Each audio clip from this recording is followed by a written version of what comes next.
afternoon, ladies and gentlemen of the radio audience. Today we're out at the Polo Grounds, that historic old home of the New York Giants, nestled in the lee of Coogan's Bluff on the island of Manhattan. The occasion, of course, is the playing of the second annual All-Star Baseball game between the outstanding performers of the National and the American Leagues. And boy, what an aggregation of ball tossers are wandering around there, down there on that field right now. The pick of the world, no question about that. The crowd is tremendous. The stands are packed all the way around. If you don't know the Polo Grounds, I'll just tell you quickly that it is a double-decked affair running about four-fifths to five-sixths of the way around the entire enclosure. There's only a small part of the grounds out in center field which is devoted to the bleachers. The rest is all double-decked grandstands. The grass looks as though it were absolutely as fine as the finest type of golf course green. It's perfect out there today, and Henry Fabian has certainly done a great job. Every seat in the house is filled now, almost at least. I can't see any vacant seats any place. For my place up here in the second tier, off third base. It's just about a capacity crowd right now, and undoubtedly every inch of the standing room will be taken before game time, which is in just a little less than 15 minutes. The boys have drawn an absolutely perfect day for baseball. It's not too hot, but it's plenty hot enough to get a good sweat up when you're working out there on the field, but not too hot and not hot enough to be uncomfortable for the spectators, the customers. So it's just perfect all the way around. There's a slight breeze blowing, but not enough to affect fly balls in particular. You know, last year, the first of these All-Star games was played out at Comiskey Field in Chicago. And that ended with a victory for the younger league, the Americans, the final score being 4-0. That day, a young fellow who had his 20th birthday in big league baseball, only the day before yesterday, and who intends to quit as a regular at the end of this season. He broke up that ball game with a towering home run with a man on the pad. His name, as you all know, is Babe Ruth, or George Herman Ruth, if you will, and for years his specialty has been breaking up ball games. This is another year, however, and the National League is out to avenge that beating of 1933. The way that ball has been zipped around the bases so far, the dazzling infield plays both teams have been pulling off, and the great running catches of long flies the outfielders have been snagging, it seems that a man must just be a magician to slap out a safe hit. But on the other hand, when you take a look at those batting averages of the two murderers' rows, you must realize that they'll just snap into it one time or another and do the necessary to score some runs. What the crowd. Leading off for the American League will be Charlie Gehringer, whose second basing and 382 batting average has been one of the big reasons why the Detroit Tigers have been such thorns in the sides of the New York Yankees all season. Crawling right along all the time. They've been on top once in a while, but the Yanks have managed to cross the 4th of July, which is supposed to be the old deadline, cross the 4th of July in the lead. The national batting order starts off with Frankie Frisch, the old Fordham Flash, manager of the St. Louis Cardinals. By the way, as we run along, those of you who want to take these names down, be sure to have your pencil and paper. You can get them, and then I'll run over the batting order again a little when we finish. Frankie Frisch, the manager of the St. Louis Cardinals and the captain of All-Star Nationals today, he's been camping around second base so long that that position has given up all its secrets to him. And his punch this year is at a 310 clip. Heinie Manush of the Washington Americans is second on the American batting order, and he'll be out there patrolling the left field garden. And he's the only man boasting a 400 batting average. His average is 402, by the way. He'll look awful stuffed to those opposing pitchers. Five trainers, third baseman to Shorefire. He's the new Pirate manager, you know, and he'll take care of the hot corner for the Nationals. And if he can't do it, well then just nobody can, that's all. He's hitting at a 352 clip, and he surely will play up to the great standards that he's set for years out there in Pittsburgh. Babe Ruth will be at his old right field stand for the Americans. The man with the all-time record of 699 home runs in his major league career, and who probably has been given more intentional passes than any other man ever in baseball. For the Babe, his batting average is very puny this year, 291. The Nationals' number 3 man is Joe Medley, who with the Dean brothers and Frankie Frisch is largely responsible keeping the Cardinals up near the top. He's hitting .361. The American league has chosen Columbia Lou of the Yankees to fill the cleanup position, and Packard Tyler of the Cubs gets the call from the Nationals. Gary Gunn first is such an old institution that little needs be said of him. He's baseball's Iron Man, and he's well in the running for both batting and home run leadership in his league. He's batting .369 at present. Packard Tyler is a right field ball hawk, and he starts the willow wielding average of .343 at present. Next for the Americans is Jimmy Fox. We had thought he would not be playing, but he's going to play according to the official lineup. Of course, Jimmy is a great star and home run hitter for Connie Mack down in Philadelphia. And his first basing is just too well known to need any talking about. Fox is massaging the pellet at a 345 clip. He's playing third today for the Americans. Wally Burger, the Boston Braves center fielder, is a real ball hawk. One who gladdens the heart of Bill McKechnie as manager, and one of the principal reasons why the Braves are always a menace. His hitting is .316. Al Simmons of the White Sox in Chicago comes next in the Americans' batting order. He'll do the center fielding, a stamp, utterly graceful fly chaser, and always dangerous at the plate.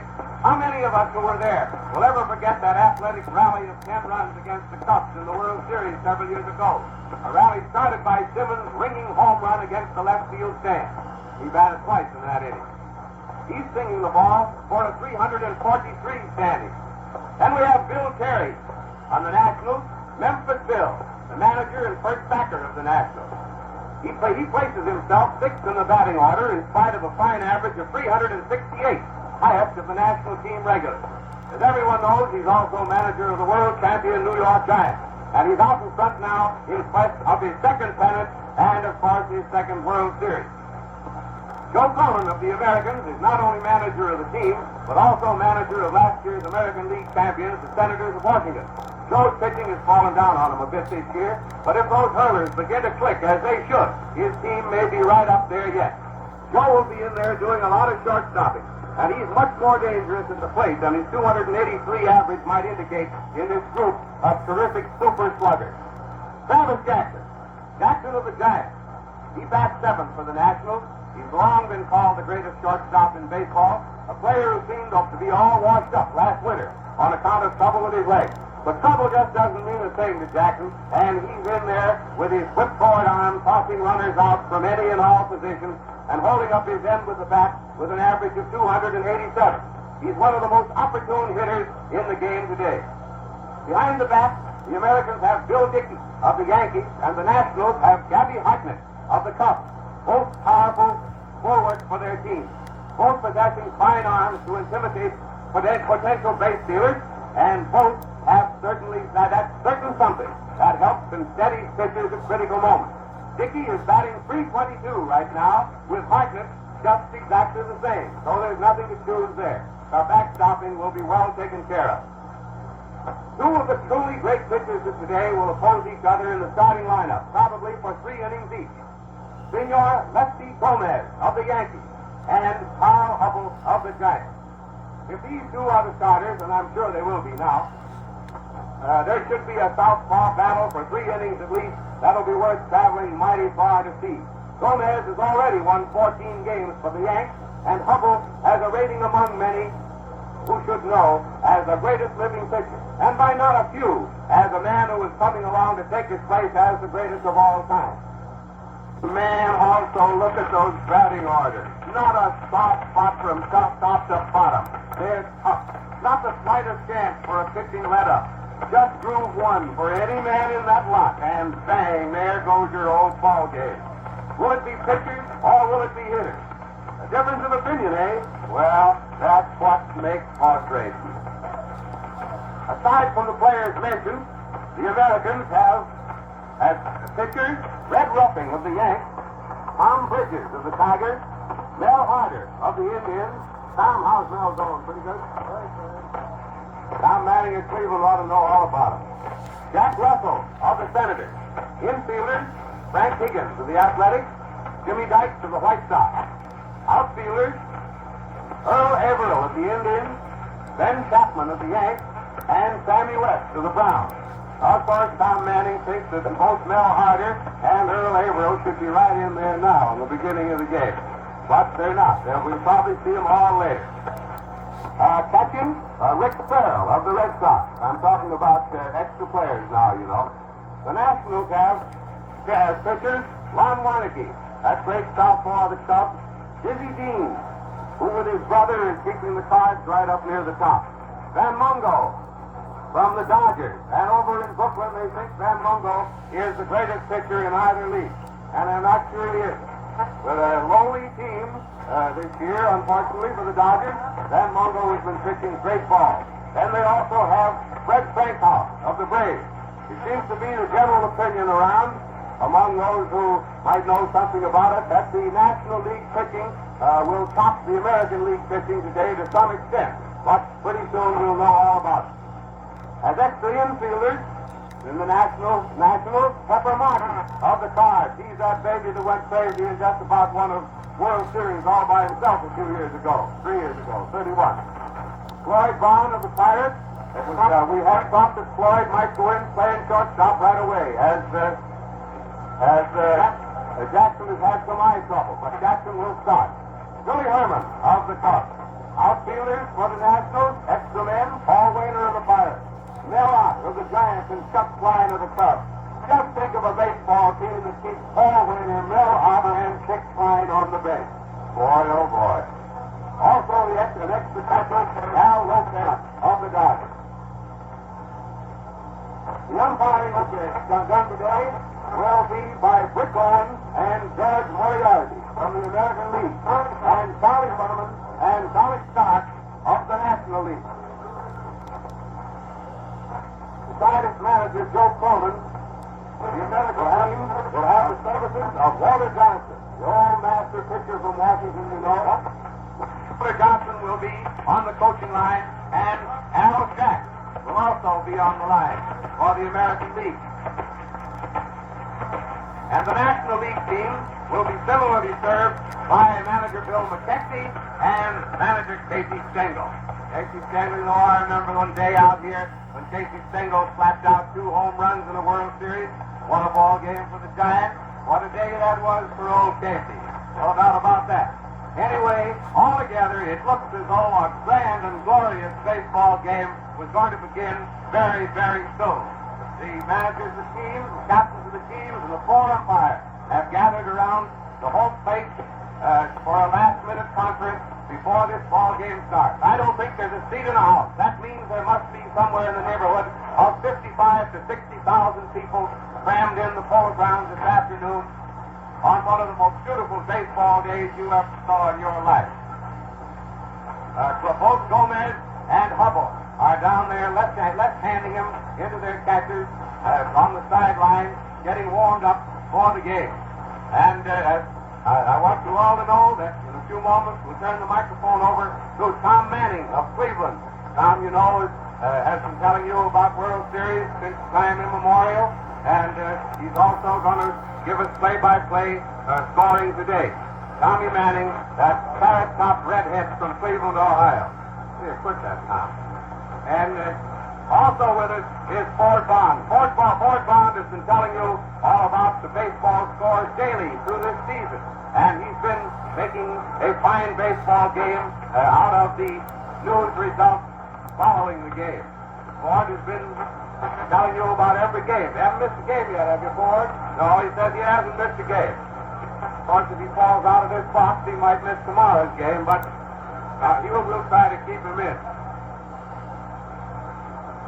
The field has been cleared now. Boys are still standing around the home plate.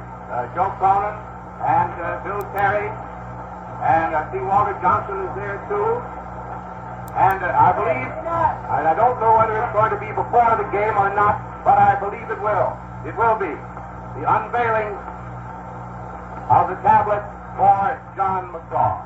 John McGraw, the Little Napoleon, as he was called for many years. Yes, the drapes have been pulled back from the tablet commemorating the history of John McGraw and the Giants. It's out in center field.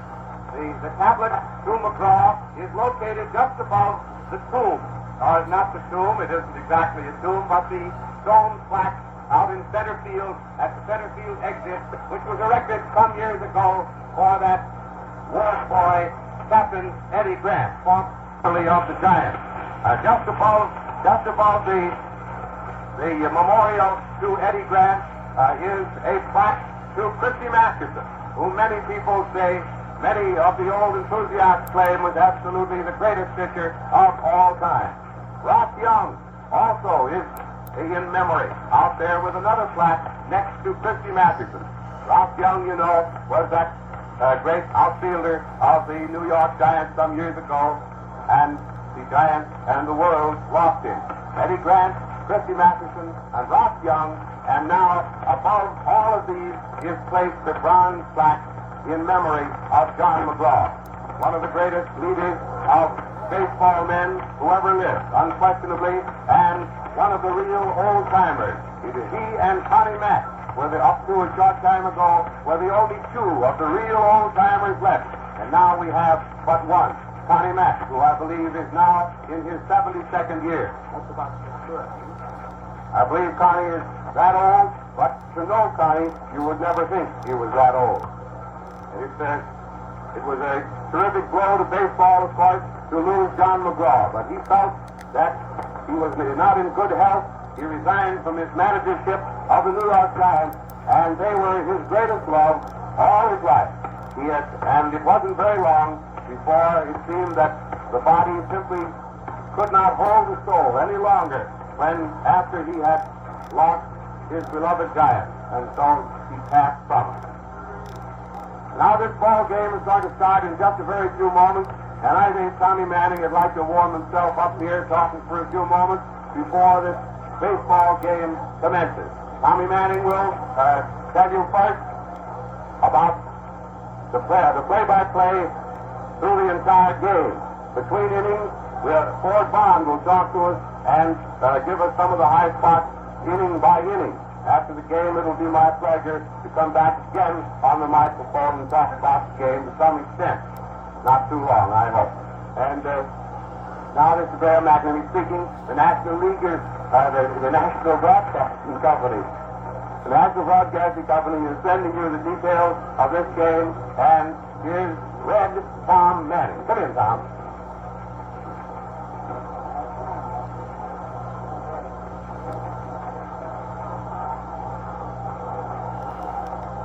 Good afternoon, everybody. As Chairman told you, it is really a great day here for Polo Grounds in New York, and what a ball game we all anticipate. Before we get started this afternoon, I want you to know that Ford Bond is going to speak to you throughout the game, and if you don't mind, Graham McNamee, of course, has given all of us so many fine thrills during his broadcasting career. We're mighty happy to spend it today and to congratulate Graham McNamee. Today is his birthday. Is that right, Ford? That's right. That's right. Graham's celebrating a birthday and showing all of his presents and claiming, what is it, 26 or 24 that he was asking about a while ago. Well, the players are all walking out now to have their pictures taken, together with a few of the umpires. The National Leaguers have come out. Today, the National League are wearing their home uniforms, and of course, each one of them decorated with their individual insignia of the teams. You see the Cardinals and the Pirates and the Giants, all of them down there. Just for a moment, while we have time, we're going to check through this batting order so that you'll have it firmly in your mind or on your sheet as you're following and keeping scores of the play-by-play account, which will be given you by Tom Manning. We'll check through the American batting order here for the moment. Gehringer will lead off. Gehringer, the second baseman on the American lineup today. This will be followed by Manning. And the crowd rings out with applause for that National League crowd as they stand out. They're all having the picture taken, almost as many ball players as there are photographers, but I think the photographers outnumber them. Manning is second, then Ruth, third in the lineup, which is his usual place in the Yankees batting order, followed by that thundering artilleryman who bombards almost every park that he gets into, 24 home runs so far this season, Lou Gehrig. First four, Gehringer, Manning, Ruth, and Gehrig. Then fifth in the batting order and wearing the number 5 today is Fox, manning third base here in the starting lineup. Followed by that striking center fielder, Simmons. Simmons is sixth and also wearing that number. Then Cronin, placing himself 7th in the batting order. He occupies 4th in the Senators' batting order of his home team. He's managing this club today, this American League club, and he's placed himself 7th in the batting order. Bill Dickey, the catcher, occupying the 8th place, and Gomez, the starting pitcher, the 9th.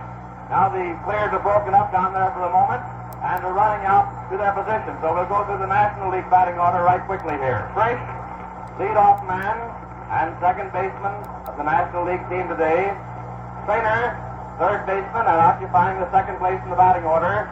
Medwick, followed by Kyler, Kai Kyler, the right fielder. Then Berger, Perry, Jackson next, who is playing short. Thought that Vaughn might start, but Jackson's been chosen to start.